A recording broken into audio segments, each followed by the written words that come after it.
Welcome back.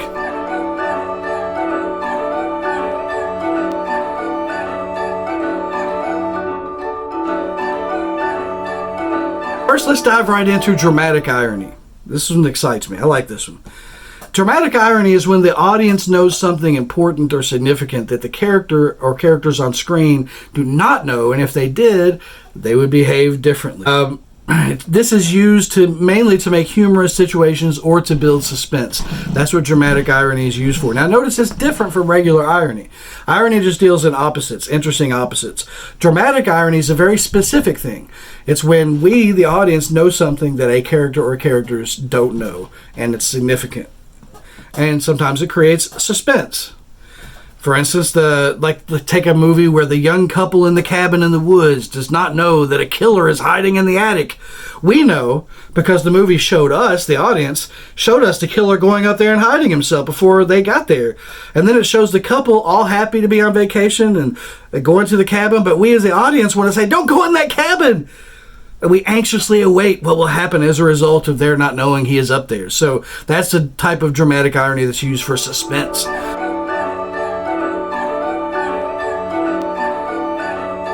Breaking Bad, if you've ever watched that show. I do recommend it. I wouldn't idolize Walter White, by the way. He's like a horrible person. He's interesting. He's a great character, but some people think that show glorifies drug use and meth and dealing, but I think if you're paying attention, it does the opposite. Spoiler alert, but he pretty much ruins everyone's life who comes into contact with him, including his own. But in that one, like the whole time, spoiler alert, but his brother-in-law's a DEA agent, and he doesn't know that the person he's searching for, who's put this amazing meth on the street that everybody wants and is causing all this murder and all this stuff, is his own brother-in-law, this mild-mannered man. And I'm not spoiling too much. You find out early on that there's this tension of Hank, the DEA agent, not knowing that Walter, his brother-in-law, is the one who's causing all this crime. And so that sustains most of the seasons of the show, is that dramatic irony where we know, but Hank doesn't know. Think about Star Wars prequels.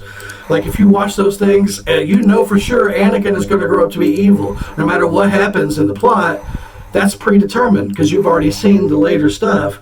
But the characters don't know that. The ones interacting with him, he himself doesn't know that he's going to turn out to be Darth Vader. And adds a degree of tragic fate to the storyline and sometimes a lot of suspense. Get Out is a movie we're going to watch coming up, next actually. We'll discuss this more then, but it is loaded with dramatic irony, which builds a lot of suspense in that movie.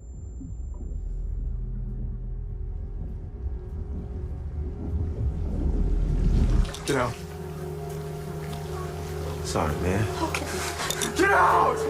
Yo! Yeah! Yo, chill, man. Get out! Chill! Chill, man! Chill! Fuck out of here!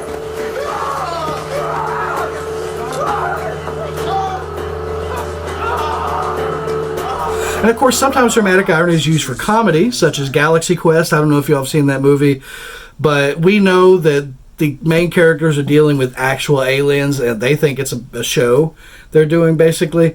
So it becomes comedic as we watch them come to the realization that we already know, which is that they're dealing with real aliens.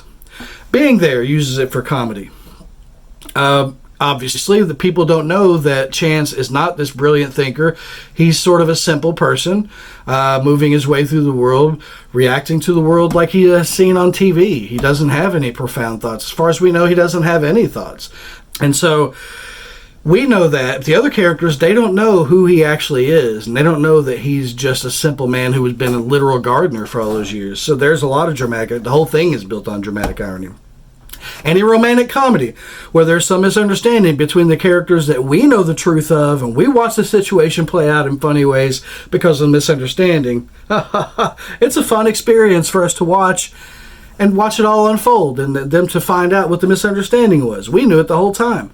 Or any comedy where a person is pretending to be someone else or is mistaken for someone else and just goes along with it. Think of Mrs. Doubtfire. Like, we, the audience, know that's Robin Williams in a housekeeper's outfit, but the characters in the movie don't know it until late in the movie. It creates comedy. Sometimes they combine a comedy and suspense together when people are making movies with dramatic irony. For instance, Shaun of the Dead. I don't know if you've seen that, but the first half of the movie, we know that there's an actual zombie outbreak. They don't understand that there's an actual zombie outbreak. So it's hilarious to watch them come to that realization, but also suspenseful because they almost walk into a lot of bad stuff because they don't understand what the stakes are.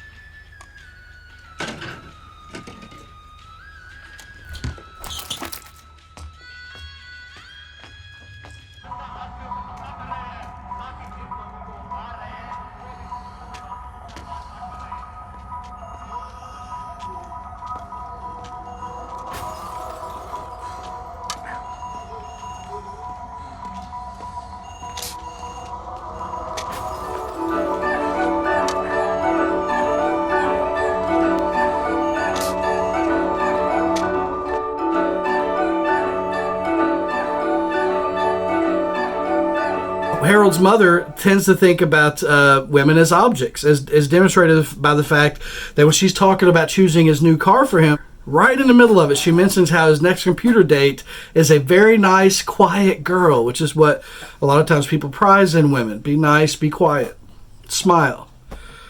Then she looks at the car and says, cute little thing, isn't it? Referring to the car, but notice that's weird. If you go watch that scene again, why does she suddenly bring up the date in the middle of talking about cars? Because she's just acquiring objects for Harold. That's my theory. Whether it's a car that she approves of or a woman that she approves of. This is that subject-object thing we've been talking about. To her, these women are just objects. She's a subject. She's on this journey of control. She wants to figure out how to control the world, control her life, control her son, control everything. And these women that she's bringing in for Harold to date are just objects, just like the car.